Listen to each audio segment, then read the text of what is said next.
Bonjour tout le monde, j'espère que vous allez bien. On se retrouve aujourd'hui pour une petite vidéo scrap. Voilà, j'étais en train de faire une carte. Et puis hier, je me suis dit qu'en fait, j'allais la terminer avec vous en vidéo et vous expliquer le processus créatif pour avoir cette carte-là. Donc en fait, j'avais envie de quelque chose d'assez nature et féerique, donc comme comme très souvent en ce moment, je me suis tournée vers les illustrations de Marie Small Art. Et je vous avais dit dans un épisode précédent que en plus de ces livres, j'avais acheté une planche de PDF. Alors pour l'instant, une planche de PDF comme ça, il n'y en a qu'une. Vous avez aussi des PDF sur les fleurs, sur les champignons, sur les animaux, mais là c'est une planche, alors là c'est ce qui reste, voilà, qui mélange un petit peu ces livres. Donc je vous en avais déjà parlé, je vous ai fait la présentation, je me suis servi de cette planche là pour faire la page de garde de mon grand art journal 25 par 25. Et là, je voulais me servir de cette planche que j'avais imprimée. Donc là, c'est sur du papier aquarelle de chez Action. Et je l'ai imprimée côté rugueux. Donc je ne sais pas si vous verrez bien. Hop. Voilà, donc on a le grain du papier qui est apparent et je vous avais dit aussi que c'était Isabelle du Grenier de la Magie qui m'avait donné l'idée. Elle faisait ça et ça rendait très très bien, donc moi je trouve que ça rend très bien aussi pour un aspect un petit peu passé. Voilà, donc sur la planche on a cette petite fée, les canards, cette fée là qui est plus petite, les fleurs qui sont coupées, l'écureuil. Alors moi, j'avais quand même réduit. Là, j'ai pas imprimé en 4, j'ai fait plus petit, ce qui me permet comme ça d'avoir des petites cartes. Là, on est sur du 12 par 15, donc voilà, c'est quand même plus confortable quand on veut pas faire des scènes immenses. Alors, à la base, vous voyez que c'est texturé. Alors, est-ce que vous verrez que c'est en relief? Pas trop, voilà. Donc, le fond, il est tout en relief. Donc, moi, je crée ma pâte de texture moi-même. J'aime bien parce que ça me permet d'adapter en fonction de ce que je veux, d'avoir des pâtes à structure plus épaisses, plus liquides. Donc là, je voulais vraiment quelque chose de moyen. Et donc, je l'ai créé. Moi, j'aime bien la créer avec du talc. Voilà. Moi, je fais un mélange de talc, de colle liquide. Alors, de la colle liquide de chez Action, de chez Ziman. Voilà, vous n'êtes pas obligé de mettre un budget fou, hein, vraiment de la colle très très très classique. Et puis ensuite, on peut mettre soit du gesso, soit de l'acrylique.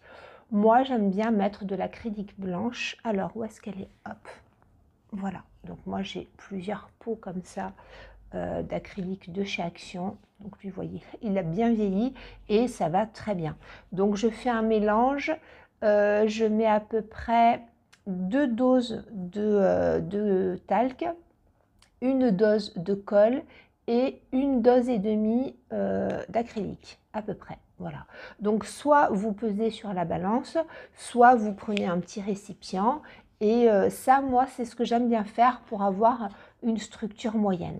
Et puis ensuite, vous équilibrez votre pâte à structure. Si vous la voulez plus épaisse, vous rajoutez soit de la maïzena, soit du talc. Et si vous voulez la liquéfier, vous rajoutez un petit peu d'acrylique, un petit peu de colle. Voilà. Donc moi, c'est vrai que ça me permet de ne pas avoir 50 pâtes à structure différentes. Je la fais au fur et à mesure. Ensuite, je la conserve dans un petit pot. Voilà. Donc, je ne sais pas si vous voyez, elle est quand même oui, enfin, elle est de densité moyenne. Et j'aime beaucoup. Voilà, donc en fait, le fond, comment est-ce que j'ai fait? Donc je suis partie sur un papier Painton. Donc le papier Painton, c'est mon incontournable en colo. En scrap, j'aime énormément aussi. Voilà, c'est un mix média, donc qui porte très très bien son nom. Et sur mon Painton, j'ai pris mon pochoir qui a disparu. Alors, il était caché sous une grande règle. Donc voilà, c'est lui. C'est hop là, un pochoir avec des roses que j'aime beaucoup. Donc tout simplement, je l'ai mis sur ma carte. J'ai étalé avec... alors là, je ne l'ai pas, j'ai une spatule. C'est pas un couteau, c'est pas un couteau de peintre. J'aime bien me servir... c'est une spatule, je vais tout vous dire, un Nutella. Voilà. Mon mari a un grave problème avec le Nutella. Bon, il se soigne, donc du coup, maintenant, j'ai récupéré sa spatule pour m'en servir pour mes travaux. Mais vous savez, c'est les grandes spatules en silicone. C'était vendu pendant un temps avec les pots de Nutella. Voilà. Donc j'aime bien, ça va très très bien pour étaler parce que la surface est très grande et très lisse, donc pour étaler c'est vraiment bien. Donc voilà, on étale, on ramasse le surplus et puis ben, on laisse sécher. Donc là vous voyez en fait on a toutes les roses, j'ai tout rempli. Voilà. Et à la base, c'est pour ça que je suis partie sur mon PDF plutôt que sur le livre, parce que comme il y avait pas mal de relief, j'avais peur qu'en collant des éléments un petit peu gros, on ne voit trop le relief en dessous. Bon, et comme j'avais imprimé ça sur du papier épais, je me suis dit voilà, ça se verra pas. Une fois que la pâte à structure a séché, j'ai pris ma plaque et mes feutres. Donc voilà, la plaque, ça c'est ma plaque carandache et j'aime bien faire les fonds avec les feutres à eau.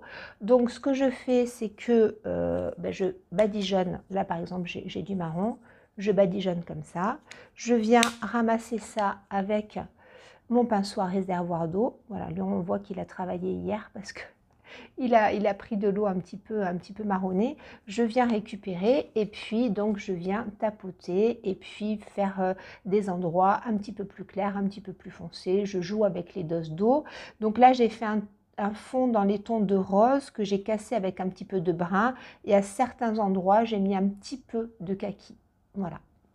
Donc une fois que tout ça a séché, j'ai disposé mes éléments, j'ai regardé ce que je voulais faire. Donc j'ai posé d'abord en dessous, hop, est-ce que ça veut faire le focus? Voilà. Les petits papiers qui vont venir combler l'espace. Donc là, j'ai pris des petits papiers que j'ai déchirés. Alors ça, c'est un bloc que j'adore. Je garde ça parce que c'est joli. Que j'ai commandé il y a déjà un moment chez Temu.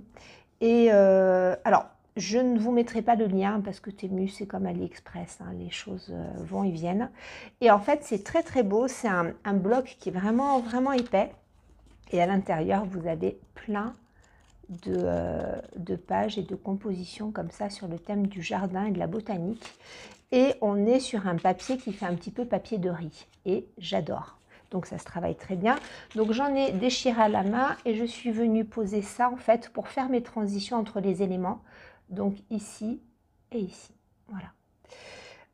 Ensuite, j'ai déposé donc mes éléments que j'ai découpés. Voilà. Donc on a... D'abord, j'ai posé cette fleur par-dessus la petite fée. Ensuite, notre petit écureuil par-dessus la fleur. Et ensuite, je suis venue rajouter des éléments. Donc, j'ai choisi 3 papillons et une petite dentelle. Alors ça, je vais vous en parler aussi. C'est pour ça que je voulais vous faire une vidéo parce que le scrap, c'est comme la couture, c'est comme tous les loisirs créatifs en fait. Le colo aussi, on se débrouille. Des fois, il arrive des petits accidents. Et donc là, j'ai plusieurs sets que j'ai achetés sur une boutique Etsy. Il y a déjà un moment qui s'appelle Whimsy, je ne me rappelle plus. Bref. Et il y a de très très jolies collections. Donc il y a des collections pour faire du style art journal et monter en kit. Là, moi je voulais vraiment des éphéméras. Donc j'ai un thème fraise et chocolat que j'aime beaucoup. Et puis hier, j'ai imprimé 3 choses. Donc j'ai imprimé mon thème fraise et chocolat. Ensuite, j'ai imprimé ici un thème rose sur les roses. Et là déjà, j'ai tilté. J'ai tilté parce que les couleurs sont ressorties très saturées. Et quand les couleurs ressortent comme ça, très saturées, c'est que les couleurs sont en fin de vie. Bon, moi, j'ai une petite imprimante qui est vraiment une imprimante de base. Et ouais, les couleurs, en fait, ce sont les cartouches par 3, donc ce qui n'est pas super du tout. Mais voilà, j'avais une très grosse imprimante qui marchait très bien à mon cabinet, bon, que j'ai pas renouvelé, donc je fais avec, sauf que là déjà ça aurait dû me faire tilter. Et la troisième chose que j'ai imprimée, ça a été ici les tournesols. Donc les tournesols sont ressortis très flashy. Alors attention, hein, les planches ne sont pas comme ça, c'est juste parce que là j'étais en fin de cartouche. Les couleurs sont magnifiques, ce sont vraiment de très très jolis éphéméras. Et donc là on voit, voilà, hein, que ben oui, on était sur la fin de cartouche, donc c'est pas grave parce que les papillons, moi, me plaisaient énormément. Et sur le papier de riz, comme sur du papier classique, on peut tout à fait venir retravailler les couleurs. Donc moi j'ai pris 2 papillons ici, un papillon ici, et ici j'ai pris la dentelle foncée. Donc hop, voilà, donc les papillons, hop, hop, hop. Et vous voyez que les papillons, en fait, je suis venue les retravailler. Donc en fait, on voit quasiment rien. Voilà. Le papier de riz, ça se travaille très très bien. J'aime vraiment beaucoup. Et la petite dentelle, elle est ici. Vous voyez? Donc là, on a vraiment un mélange de structures avec un fond vraiment structuré, des éléments qui sont cartonnés, des éléments en papier de riz. Et donc, une fois que j'avais tout collé, j'avais retravaillé au préalable donc les couleurs dans les papillons, j'avais retravaillé ici, j'avais intensifié la fleur, intensifié la robe, intensifié ici cette fleur là. Lui, je ne l'ai pas trop touché, le petit loulou là, si j'ai mis un petit peu de brun, mais voilà, très très légèrement. Et ensuite, donc une fois que ça a été retravaillé au crayon, ça a été collé. Et une fois que tout était bien pris, ce que j'ai fait, c'est que j'ai tout enduit de vernicole. Voilà, moi j'ai tout enduit de vernicole parce que je voulais donner tout autour un effet flouté. Si vous ne mettez pas de vernicole, vous allez pouvoir travailler un effet aquarellé, mais le papier va boire de suite. Si vous mettez du vernicole, on va avoir un aspect diffus. Et aussi et surtout, lorsque vous travaillez de façon aquarellée, ça permet au papier découpé de ne pas boire l'encre. Parce que là, par exemple, si vous avez le bras et que vous venez détourer avec de l'encre foncée et que vous n'avez pas protégé votre papier, le papier va boire et vous allez vous retrouver avec des parties très foncées. Voilà, donc moi j'ai tout enduit de vernicole. Quand c'était bien sec, j'ai fait mes ombrages. Alors les ombrages, je les ai fait pareil. Je les ai fait avec ma plaque Caran d'Ache. J'ai posé j'ai pris ça, celui-ci là de chez Action, un brun qui est très foncé. Sinon j'aime beaucoup travailler aussi avec les Derwent Intense qui sont très très bien. Voilà, donc soit je viens prélever sur la mine, soit je crayonne et ensuite j'étale. Donc j'ai ombré tout autour et sur certaines parties, j'ai ombré aussi l'intérieur. Voilà, donc j'ai fait ça pour tous les éléments. À certains endroits, je suis venue repasser ici du Staedtler Pigment Liner qui est un stylo qui résiste à l'eau.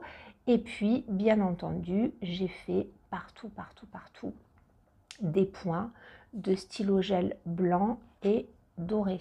Vous voyez, là, il y a du doré et même un petit peu d'argenté à certains endroits. Vous voyez là? Voilà. Donc, un petit peu de doré, un petit peu d'argenté, un petit peu de blanc. Et ben voilà, j'aime beaucoup le résultat. Quand tout était sec, j'ai repris ma pâte de structure et j'en ai mis sur tout le bord. Voilà, puisque ben là, les éléments étaient collés, on arrivait vraiment au bord. Et soit je redécoupais tout nettement au massicot, soit je pouvais aussi laisser un décalage pour le bord, mais en fait, voilà, ça ne me plaisait pas trop. Donc, ce que j'ai choisi, c'est de venir enduire tout le bord de la carte avec un aspect vraiment très irrégulier, mais j'aime beaucoup. Et ça, c'est ce que vous pouvez très bien faire aussi, par exemple, pour une carte de Noël. Ça donne un aspect neigeux qui est très très joli. Voilà. Donc cette carte-là, enfin ce fond, là, je vais maintenant le monter en carte. Donc j'ai choisi pour ça des papiers, moi je monte quasiment tout le temps mes cartes sur de papier Action, les blocs 30-30 que j'aime vraiment beaucoup. Donc j'ai choisi deux papiers. Ce papier-là pour faire le tour. Donc en fait, je l'ai déjà marqué à 2 reprises parce que je suis revenue sur ma décision pour les marges. Donc je ne sais pas si vous voyez, parce que là vraiment j'ai tout gommé à la gomme mie-de-pain. J'ai tracé pour bien centrer le cadre vraiment aux dimensions de notre carte, donc 12 par 15, et ça va venir, donc je vais venir le coller ici. Comme ça, on a des répartitions de marge vraiment égales. Et puis, dans un premier temps, j'avais laissé des marges de 1,5 et je me suis dit non, parce que la dimension finale était de 15. Et notre bloc ici, ça va être la carte que je vais plier en deux, puisque en gros, ça va venir comme ça et ça va s'ouvrir comme ceci. Et avec, je ne voulais pas coller directement, je voulais mettre une première sous-carte ici. Et donc là, je vais venir la découper au ciseau cranteur pour faire des petits arrondis. Mais si je laissais 1,5 cm de marge, on était quand même sur 15 de hauteur. Et comme le papier fait 30 x 30, ça allait tout recouvrir. Donc en fait, je n'ai laissé qu'1 cm de marge. Je vais découper et ensuite, je vais venir ajuster au dernier moment parce que là, mon papier est beaucoup trop grand. Voilà. Donc là, je ne pense pas qu'on les trouve encore ceux-là. Ce fond-là, il vient du vintage. Voilà, du blog vintage qui est vraiment super beau. Voilà. Il est très très beau. Et lui, il est tout doux. C'est un rose à rayures. Il vient du blog Flower Blooming, celui-ci. Voilà, c'est ça. Voilà. Donc chez Action, franchement, j'aime beaucoup. Les papiers se travaillent super bien. Ils sont résistants, donc c'est vraiment super. Alors là, je vais vous montrer ici, je vais donc découper à 1 cm. Donc ce que je vais faire, donc là c'est un ciseau cranteur, vous voyez comment est-ce qu'il est fait? Voilà, il est tout dentelé pour faire des petits arrondis. Donc ici, je vais me mettre vraiment à l'intérieur du trait et je vais couper. Je vais aller quasiment jusqu'au bout. Et pour que ce soit joli, je me replace dans la forme pour continuer. Et comme ça, on n'aura pas de décalage. Voilà. Et là, hop, et on y va jusqu'au bout. Donc, je vais faire tout le tour et je reviens vers vous.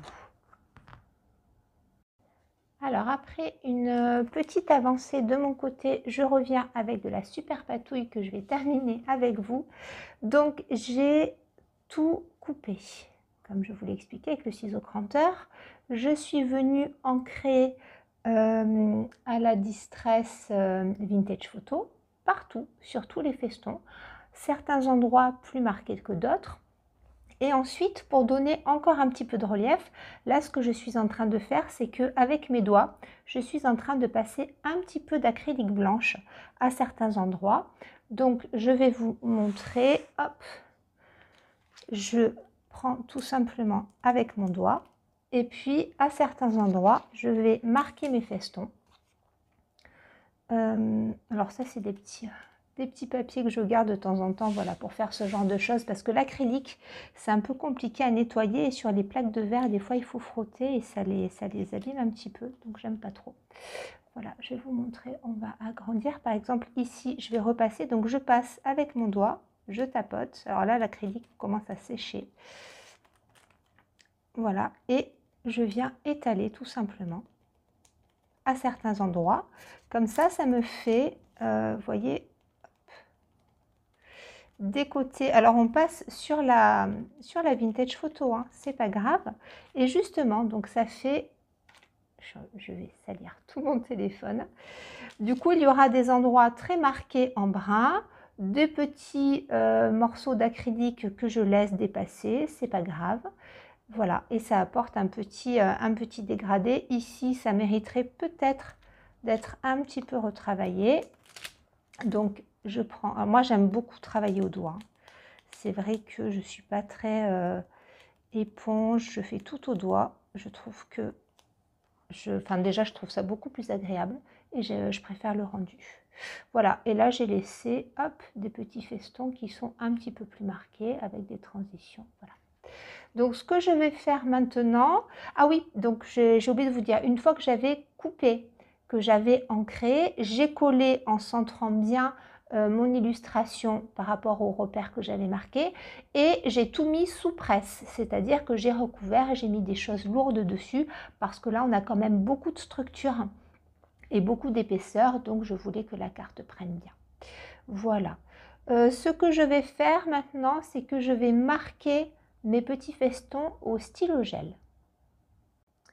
Voilà, alors là j'ai commencé à le faire. Vous voyez, j'ai pris n'importe quel stylo gel. Là j'ai pris un Artistro, vous pouvez prendre un Posca, vous pouvez prendre ce que vous voulez. Le stylo gel blanc de chez Action qui est très très bien. Donc là moi j'ai choisi de marquer tous les festons. Donc ça demande un petit peu de patience. Mais voyez, tout simplement, dans chaque feston, hop, pardon, dans chaque feston, je viens faire un petit point, un petit rond. Ça fera un petit peu comme de la broderie anglaise. Voilà.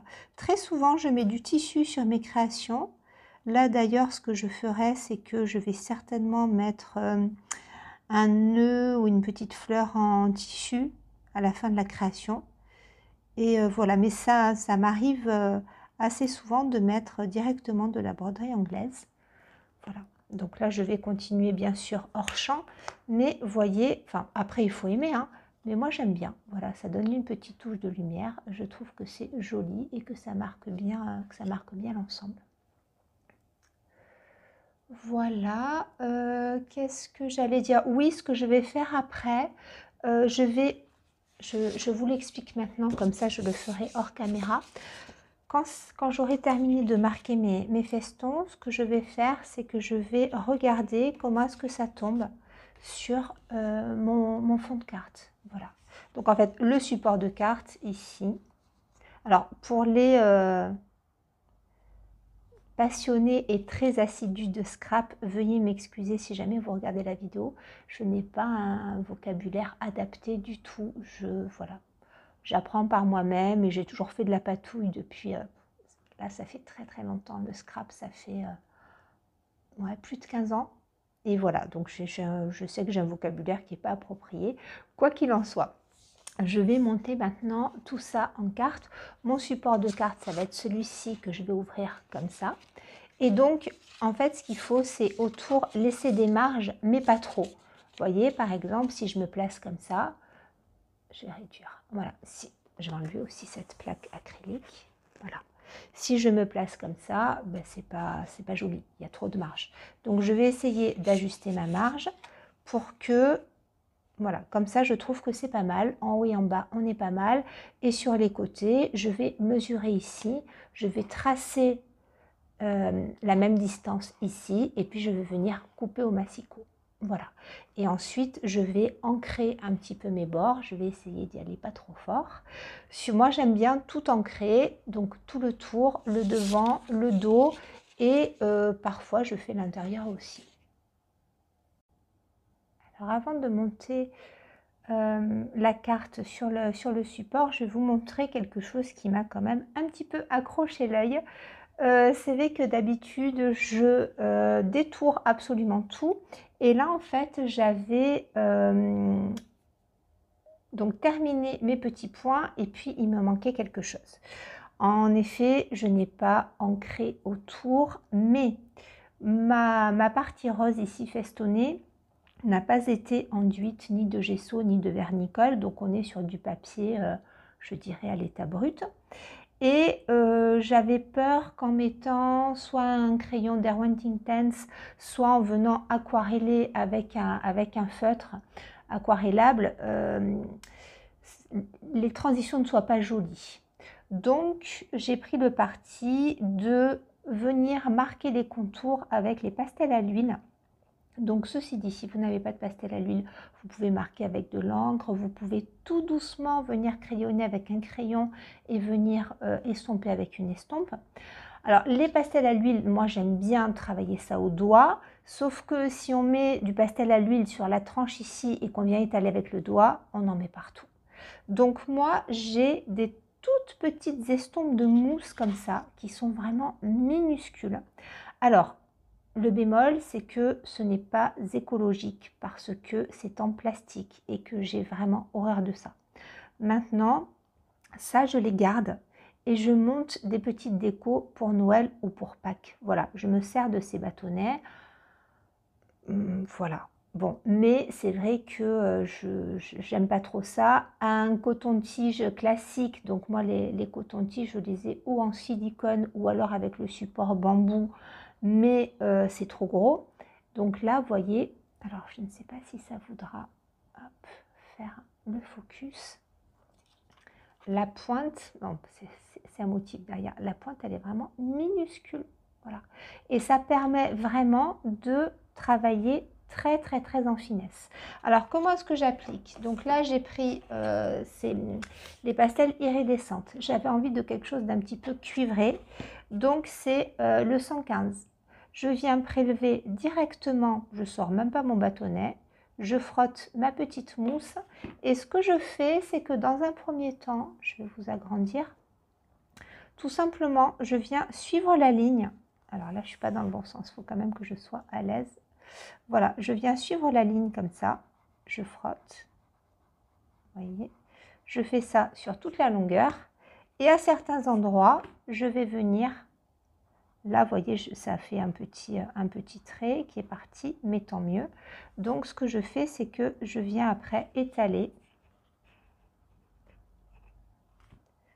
à certains endroits pour donner un petit peu de relief. Voilà, là, là, voilà.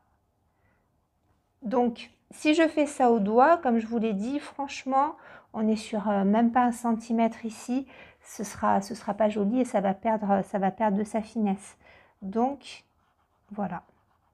Vous voyez, ça me permet d'avoir quelque chose de diffus, de pas aussi marqué que le crayon et de ne pas tester l'aquarelle dessus parce que je n'étais pas certaine du résultat. Donc voilà. Et ce que je vais faire maintenant, c'est que je vais choisir une autre couleur pour venir donner encore un petit peu de dynamique et venir apporter quelques autres touches avec une autre couleur. Vous voyez, donc mon contour, il n'est pas linéaire et c'est ce que je voulais. Moi, j'aime beaucoup dans le scrap la structure. Voilà, avoir des choses texturées. Pardon, la texture, c'est pas la structure que je voulais dire du tout. Donc voilà, avoir des choses texturées. Donc le mix média, ça porte bien son nom. On mélange les matières, on mélange les effets. Voilà, vous voyez, je ne suis pas restée linéaire du tout. Et ce que je vais faire maintenant, j'hésite parce qu'il y a quand même de l'orangé, donc à prendre celui-ci ou à prendre, pourquoi pas, ça c'est plutôt, là on était sur un cuivre, un bronze, peut-être un or vieilli. Je vais essayer le 114. Je ne change pas ma petite mousse. Je viens tourner comme ça. Et puis, on va voir est-ce que ça me plaît ou pas. Ouais, j'aime bien. Voilà. Donc, je vais venir à certains endroits. Vous voyez, appliquer. Et je continue. Je reviens vers vous après. La lumière a tourné, mais je pense que vous verrez. Alors, vous n'aurez pas la bonne couleur, mais vous voyez que les pastels à l'huile sont iridescents. Voilà, ça brille bien. Et je suis contente de ce mélange de cuivre et d'or un petit peu vieilli. Je trouve que ça rend bien. Donc voilà, j'ai fait un petit contour assez irrégulier. Et je me suis occupée maintenant alors du support de carte. Donc j'ai vu, maintenant que ça c'était terminé, je suis venue prendre les mesures et j'ai commencé à ancrer. Je vais terminer avec vous. Donc ce que j'ai fait, c'est que comme je vous le disais tout à l'heure, j'ai regardé par rapport à mes marges, j'ai pris ce qui me convenait, j'ai tracé, j'ai découpé à un petit peu plus d'1 centimètre, 1,25 cm. Voilà, je trouvais que c'était ce qui convenait vraiment bien. Donc maintenant que j'avais fini ça, alors il y a un gros effet d'optique, je trouve, et ça c'est assez normal, hein. Vous voyez, les festons, on dirait qu'ils sont irréguliers parce que là où c'est ancré enfoncé, on dirait que ça rentre, et là où où j'ai repassé de l'acrylique, voilà, donc ça donne à l'œil nu, ça fait très irrégulier. Voilà, moi j'aime beaucoup puisque je n'aime pas la régularité dans le scrap. Mais pour le coup, c'est vrai que c'est assez marquant, c'est rigolo. Alors oui, donc j'ai préparé ça et j'ai préparé ce que j'allais mettre à l'intérieur. Donc quand on va ouvrir la carte, je vais venir ancrer aussi à l'intérieur. Je vais mettre cette carte-là. Donc cette carte-là, c'est ici un papier Bristol. J'ai pas le paquet sous la main. J'en ai dans plusieurs tailles et je me sers de ça depuis 15 ans. Donc j'en achète en... Ça c'est du A6, en A6, en A5. Je viens couper les angles avec, voilà, ce petit... Alors lui, je ne sais pas quelle marque il est, je ne sais plus quelle marque c'est, mais je peux vous dire qu'il est costaud parce que mes enfants l'adorent. Ils l'ont fait tomber 300 000 fois et ils coupent beaucoup avec et je l'ai depuis plus de 10 ans. Il continue à marcher.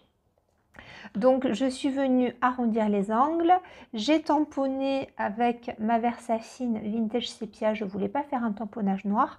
Donc j'ai fait un petit tampon, mais je l'ai trop appuyé. J'avais peur que le centre ne se voit pas, du coup j'ai appuyé un petit peu trop et vous voyez, ça a écrasé, ouais, ça a écrasé le silicone. Bon, c'est une petite planche que j'ai achetée, je sais plus, sur AliExpress il y a très longtemps, donc les tampons sont pas d'une qualité extraordinaire, mais bon, voilà, je trouve quand même, j'aime beaucoup ce petit motif. Je vais certainement venir mettre un petit peu de couleur dans mes papillons que je pourrais aquareller puisque la Versafine ne bouge pas, hein, quand elle est bien sèche, elle ne réagit pas à l'eau.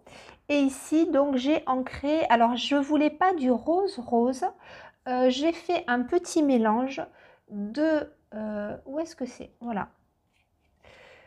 De Distress, alors il y en a qui disent Oxide, il y en a qui disent Oxide, Victorian Velvet, qui est un rose que j'adore, très poudré, mais je voulais vraiment un mélange de rose et de brun pour être en accord avec la carte. Voilà, je voulais vraiment un mélange de rose et de brun. Donc j'ai mis sur ma planche de la Victorian Velvet et un petit peu de Vintage Photo. Voilà, sachant que la Victorian Velvet, comme c'est une oxide, elle réagit à l'eau. Et ce que je vais faire, c'est que je vais ici tamponner un petit peu. Donc là, je vais continuer mon ancrage après. Je vais tamponner un petit peu avec un petit chiffon et je vais faire donc... C'est un petit peu plus ancré que ce que vous voyez, encore une fois, la lumière a tourné. Donc je vais, vous voyez, ça réagit à l'eau. Donc je vais quand même faire juste tapoter un petit peu pour que ça vienne s'éclaircir et donner un effet encore plus passé à certains endroits. Voilà, moi je l'aime beaucoup cette Distress parce que ça permet, alors c'est très subtil, hein, je ne sais même pas si vous aurez vu la réaction à la caméra, mais j'aime bien travailler avec ces Distress-là. Voilà, vous voyez, ça fait une petite réaction qui est subtile, mais justement que j'aime beaucoup. Voilà. Donc, alors, si on la laisse à sec, l'oxide, elle a un aspect plus crayeux, moins éclatant. Donc, voilà, moi je sais que j'ai les deux types de Distress. Je ne travaille, j'en ai un petit peu en spray, mais c'est vrai que j'ai pas... Je les sors pas facilement. Voilà, j'aime bien faire mes fonds, moi, plutôt à l'aquarelle et au feutre aquarelle. Donc ici, je vais continuer ma carte. Alors, lorsque j'encre comme ça, j'y vais sur le plexi ou sur une plaque de verre, il n'y a pas de souci. Mais ici, comme je vais ancrer de tous les côtés, j'ai peur de ne pas voir où est-ce que la plaque est sale et de venir salir mon dos de carte. Donc dans ces cas-là, ce que je fais, c'est que je prends un papier de brouillon blanc et comme ça me permet de voir où est-ce que je suis passée et sur le papier, la couleur va être absorbée. Alors que sur le plexi ou sur le verre, la couleur va rester active et ça va venir tacher tout le reste. Donc là, vous voyez, j'ai déjà ancré mes côtés et un petit peu la tranche. Donc, ce que je vais faire, donc il y a des personnes qui ancrent comme ceci en frottant. Il y en a qui vont étaler plus grossièrement. Moi, ce que j'aime faire, c'est prendre ma Distress, je tapote, j'en mets à côté. Alors je n'invente rien, mais je vous montre juste la façon dont j'aime bien travailler. Si vraiment je veux quelque chose de très dilué, je viens frotter sur le papier. Sinon, je tape un peu. J'aime bien que ce soit assez chargé au niveau des angles, donc je laisse ma brosse chargée. Et puis, je viens, voilà, marquer ici les angles. Là, je vais même en reprendre un petit peu. Les angles, je les marque bien. Et une fois que ma brosse est déchargée, je viens faire un petit peu de passage au niveau du reste de la tranche. Voilà. Et puis, donc, je vais faire ça pour tout le contour et pour l'intérieur. Comme il n'y avait vraiment rien de compliqué sur ce que j'ai fait, j'ai terminé la carte et puis je me suis dit que j'allais venir vous expliquer les dernières petites étapes. Tout d'abord, je tiens à vous dire que j'espère vraiment au montage parvenir à éliminer les bruits parasites. Là, j'ai commencé à monter un petit peu ce que j'avais tourné jusque-là et j'entends qu'il y a des bruits parasites très pénibles.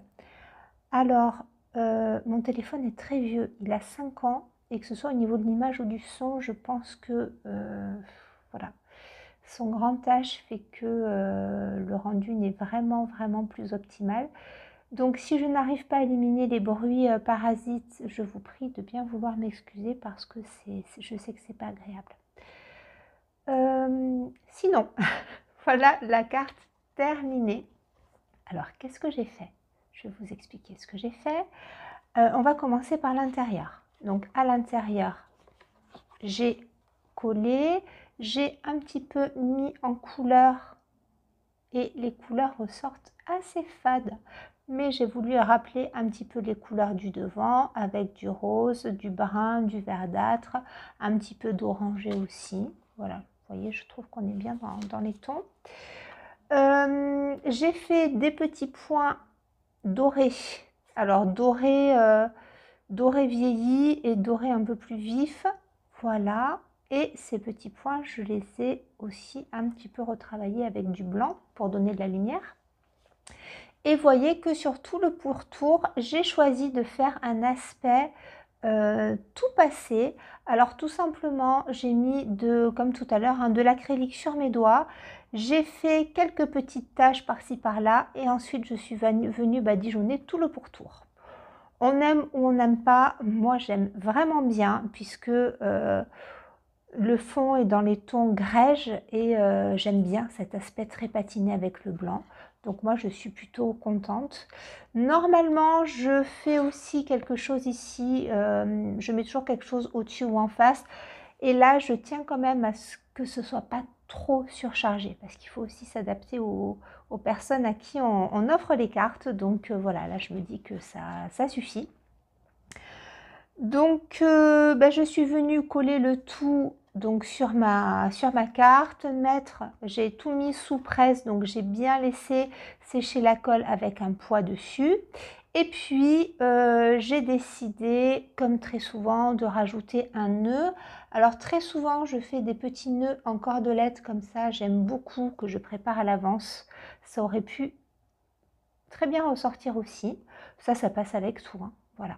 Mais j'ai choisi plutôt un nœud en dentelle rose. Alors c'est un vieux rose et ça c'est tout simple à faire. Je vais vous montrer. Donc la dentelle, elle est comme ça. Là vous verrez pas trop puisque mon plan de travail est rose. Peut-être faire comme ça. Voilà, bon, je ne sais pas si on voit davantage, mais bon, elle est assez fine, elle est vieux rose, je l'aime beaucoup. Et alors là, c'est très simple, c'est extrêmement simple. Je prends un morceau de dentelle, je l'entoure, je fais 2 ou 3 épaisseurs en fonction. Je viens couper un petit peu avant la fin. Je repère le centre, je plie, j'enroule avec un fil à coudre, voilà. Je fais un petit nœud au dos et je viens coller, tout simplement. Voilà, je pince, j'enroule avec un fil, je fais un nœud et c'est fini. Et vous avez un joli petit nœud comme ça qui est très mignon. Celui-ci est légèrement trop grand. Je pense que j'aurais dû le faire un petit peu plus petit. D'un autre côté, il dépasse de la carte et c'est joli, ça donne encore un petit peu de volume. Et alors après, j'ai hésité sur le montage parce que normalement, enfin très souvent, quand je fais un petit nœud comme ça, je viens coller simplement une demi-perle au cœur du nœud pour que la finition soit jolie, et juste une demi-perle, ça ressort très bien. Mais là, en cherchant mes demi-perles, en fait, je suis retombée sur une vieille planche de chez Action, mais à l'époque où il n'y avait pas d'Action chez moi. Donc j'y allais quand on allait voir la maman de mon mari. Donc ça remonte vraiment. Et j'avais pris ces petites décos-là. Et du coup, voilà, je me suis dit que ça allait donner un côté métallique qui allait rappeler l'aspect vieilli avec le vintage photo. Et puis ben, un petit peu la dentelle ici. Bref, je me suis dit que ça se mariait bien. Et poser juste la perle au milieu, la demi-perle, en fait, ben, ça me plaisait pas trop. Il manquait encore quelque chose. Donc du coup, ce que j'ai fait, c'est que j'ai pris, vous voyez, il y a dedans une petite fleur encore à l'intérieur. Donc ça, c'est les petites boîtes qu'on trouve chez Action. Et à l'intérieur de la fleur, j'ai mis ici... Non, c'est pas du tout ça. C'est ça que j'ai mis. Voilà, c'est ça. Petite fleur comme ça, que l'on peut venir... Voilà, on peut venir mettre une perle et coudre. Et là, donc, je l'ai collée dans la fleur de métal. Et à l'intérieur, alors je n'ai pas mis une demi-perle. J'ai mis une perle entière parce que, je ne sais pas si vous verrez, elle est très légèrement vert d'eau. Et en fait, sur ce nœud et sur le centre du nœud, ça rappelle les couleurs. Donc on a le nœud qui est rose, on a la fleur métallique qui est brune, bronze, et qui rappelle pas mal d'éléments. On a la petite fleur blanche qui rappelle le blanc. Et on a la perle vert d'eau qui rappelle certains éléments des ailes, de l'écureuil. Et voilà, donc je trouvais que même si ça ressortait pas énormément, c'était relativement harmonieux et que ça se mariait assez bien. Alors c'est maintenant l'heure de la dernière prise de vue. Vous voyez que là en fait ça y est, c'est la photo, je fais le petit cliché. J'ai terminé ma carte, j'ai rajouté mon petit sentiment. Alors bon, bien entendu c'est une carte à offrir pour célébrer un événement bien agréable et trop mignon. Donc j'ai pris un morceau de mon papier cartonné à rayures et j'ai tamponné le mot félicitations. Donc j'ai plusieurs petites planches comme ça de tampons, voilà, avec des mots. Donc j'ai tamponné ça à la Versafine. Donc ce que j'ai fait, c'est que je l'ai déchiré à la main, je l'ai ancré à la vintage photo et puis j'ai fait des petits points. Voilà. Donc là c'est tout simple et en fait j'ai rangé, enfin j'ai tenté de ranger un de mes tiroirs de scrap et j'ai ressorti mon Glossy Accents. Alors je pense, voilà, si vous faites du scrap, vous connaissez par cœur, si vous faites du colo aussi. Donc le Glossy Accent, en fait, c'est une sorte de gel que l'on applique sur les surfaces pour les glacifier. Ça donne un aspect très brillant et ça donne un relief aussi. Voilà. Donc, vous voyez, Dimensional Gloss Medium, c'est en gros pour... je ne vais pas dire faire du 3D, mais parce que si on en met trop, ça a tendance à craqueler. Mais ça, surtout ça fait briller et ça donne un petit peu de relief. Donc là vous voyez, j'ai fait les ailes de la fée, j'ai fait les papillons, hop, les 3 papillons et le cœur des fleurs. Voilà. Mais quand on met le Glossy Accent, ça réagit. Donc là moi c'est du papier imprimé, ma qualité d'impression n'est pas extraordinaire. Donc en fait ce que ça fait, c'est que ça a flouté ce qu'il y avait en dessous. Alors les couleurs, ça a été. En revanche, ce que j'ai fait au stylo gel, le blanc et le doré, ça a été vraiment atténué. Vous voyez ici, j'ai pas repris pour vous montrer. Je vais agrandir. Vous voyez la différence entre les points blancs de l'extérieur et de l'intérieur. Ça a vraiment Ben, je pense que les couleurs de l'imprimante, en fait, se sont un petit peu mélangées au Glossy Accent. Ça fait une réaction. Donc, vous voyez, à l'intérieur du papillon, là, j'ai laissé les points dorés comme ils sont un petit peu floutés. Ben, je trouve ça joli.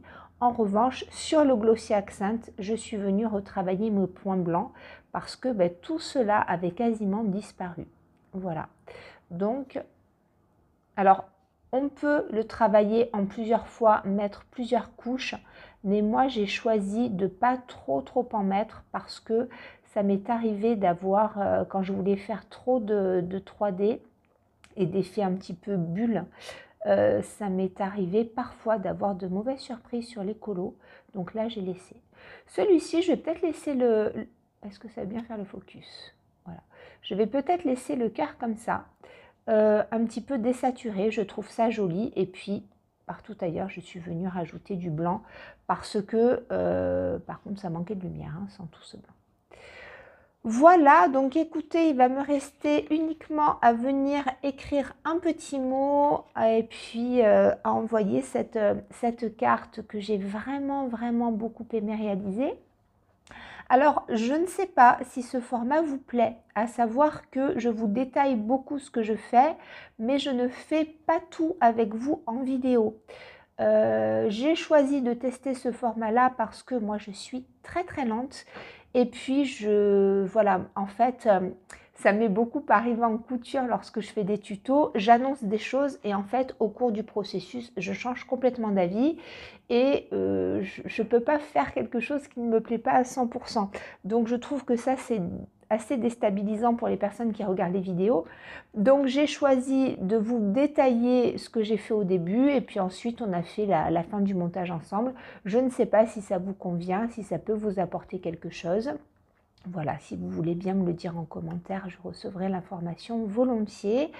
Et si ça vous plaît, peut-être qu'on en fera d'autres. Et sinon, je ferai simplement des présentations de réalisation comme je peux le faire en colo, en broderie, etc. Alors, je m'arrête là. Non, je vais vous dire, allez, je vais vous dire du coup, j'aime beaucoup découper mes pièces avec mes ciseaux de broderie. Donc alors moi j'ai un problème avec les ciseaux, hein. Je suis une grande collectionneuse de ciseaux. Et ces ciseaux-là, donc ceux-là sont vraiment vieux, mais je continue à en commander un petit peu soit sur Temu, soit sur AliExpress. Et en fait, ils coupent très bien. Ils sont très fins et on peut vraiment aller dans les petits recoins. Je les aime beaucoup, donc j'en prends des fois pour les plus grosses pièces, des ciseaux de broderie plus gros, mais les petits ciseaux comme ça, c'est génial. Donc moi, je m'en sers beaucoup. Et puis, comme je vous l'ai déjà dit, il m'arrive de retravailler au cutter de précision. Là, par exemple, je ne l'ai pas fait. Les ciseaux de broderie, ça a suffi. J'avais hésité à venir ici une toute petite partie, venir la découper au cutter de précision. Et en fait, je me suis dit non, je vais combler avec une couleur appropriée et puis ça ira bien. Donc voilà, ça, vous pouvez en commander si jamais vous n'en avez pas. Ça coûte à peu près 3, 4, 5 euros maximum sur les sites chinois. Et franchement, ils sont vraiment très bien. Donc cela, je ne peux que vous les conseiller. Voilà, donc on va s'arrêter pour cette vidéo. Jusqu'au prochain épisode, je vous souhaite de bien vous porter, de prendre soin de vous. Je vous embrasse très fort. À bientôt.